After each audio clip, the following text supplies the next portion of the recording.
Good morning, everybody. Welcome back to another video. It's your boy Jake here, and we here to get back into the Upanishads to talk a little bit more about the Upanishads. Finally, we got a video that's going to leave off where the last video left off, which was unlocking you, unlocking yourself, going within, unlocking your true nature of you, and being the you that you came here to be, that you know you are deep down. You just gotta embrace it and stop embracing the program that you're underneath, that we're all underneath on a daily basis. So, for anything, I hope everybody's having a good day. Peace to all the gods of this planet. Peace to all the people of this planet. Peace to all the human beings. Peace to everybody.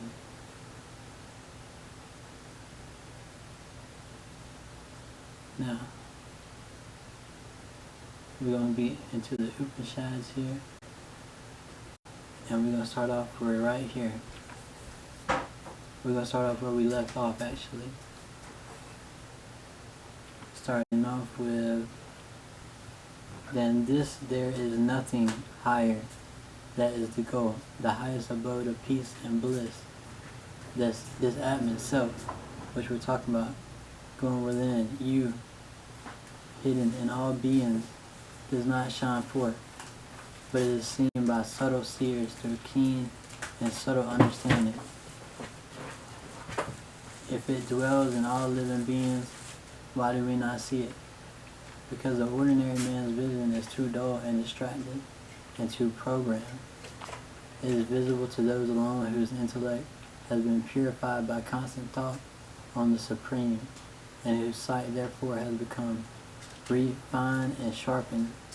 These keenness of vision comes only when all our forces have been made one-pointed through steadfast practice of concentration and meditation.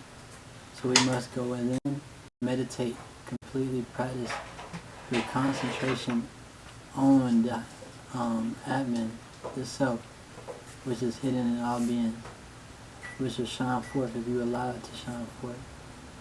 A wise man should control speech by mind, mind by intellect, intellect by the great Atman, and that by the peaceful one, the Paratman, or Supreme Self. Here Yama gives the practical method to be followed if one wishes to realize the Supreme. The word speech stands for all the senses. Everything starts with speech, and it goes within to our conscious speech, which is just as powerful as our vocal speech. First, therefore, a man must control his outgoing senses by the mind. Then the mind must be brought under the control of the discriminative faculty. That is, it must be withdrawn from all senses, objects, and case to what waste its energies on non-essential things. The discriminative faculty in turn must be controlled by the higher individual intelligence, and this must be governed wholly by the supreme intelligence. So we must connect to our higher self to get to this higher individual intelligence, and it must be governed wholly by our supreme intelligence, which is our supreme being, us at our core, our Atman, according to Yama. Arise, awake, having reached the great ones, illuminated teachers, gain understanding. Wake up, wake your mind. The path is sharp as a razor, impassable and difficult to travel. So the wise declare, this is the eternal care of the wise. Awake from the slumber of ignorance. Arise and seek out those who know the truth, because only those who have direct vision of the truth are capable of teaching it. Invoke their blessing with a humble spirit and seek to be instructed by them. The path is very difficult to tread. No thoughtless or lethargic person can safely travel on it. One must be strong, wakeful, and persevering. You have to be strong because there's so many different distractions, like drugs or people could be leading you down to a path that is not very wakeful and is on a very low vibration of frequency that is working against them, which is internal is going to work against you. So you have to surround yourself with the right people as well. But you must be wakeful. You must go in and wake your mind and be wakeful of all situations, knowing what it is to be, put your energy in towards, and knowing what to put your energy not in towards. And then you must be persevering into the things you must put your energy towards, because without perseverance, nothing gets done. Knowing that which is soundless, touchless, formless, undecaying, also tasteless, odorless, and eternal, beingless, endless, and immutable, beyond the unmanifested. Knowing that man escapes from the mouth of death. The ruler of death defines here the innermost essence of our being, because of its extreme subtlety. Because of its extreme subtlety, it cannot be heard or felt or smelt or tasted like any ordinary object. It never dies. It has no beginning or ending. It is unchangeable. When you are in that 32-degree parallel of your higher self and you're connecting with your internal being, you are without form, you are without smell, without taste, without anything. You are just being. You are a being. And you are at your highest being, because you can connect with everything around you. Realizing this supreme reality, man escapes from death and attains the everlasting life. Thus the teacher has gradually led Nikitas to a point where he can reveal to him the secret of death. The boy had thought that there was a place where he could stay and become immortal, but Yama shows him that immortality is a state of consciousness. It is not gained so long as man clings to name and form or to perishable things. What dies? Form. What dies? Form. Therefore the formful man dies, but not that which dwells within. Although we all die physically, but when you are connected with your higher self, you can connect to those higher plateaus and connect to those higher realms, to where you're formless, you are immortal. Nobody is completely immortal, but when you connect to these higher realms, you know where your mortality lies.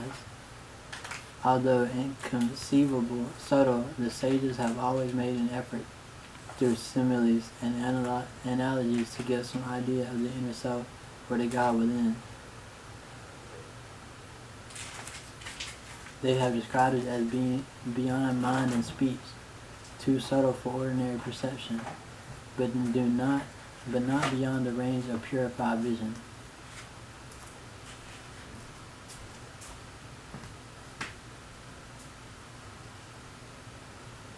It is capable, basically. The state of being is capable for every single person on this planet. You just have to tap in and connect with you, your higher self, with the higher things around you, higher frequency, the vibrations, and don't contain yourself to these low programmed frequencies that we're being programmed with every single day through the messages we hear, the music we hear, the social media, everything that has a presence is causing us to become astray of what really matters, which is our own immortality, our own degree of being.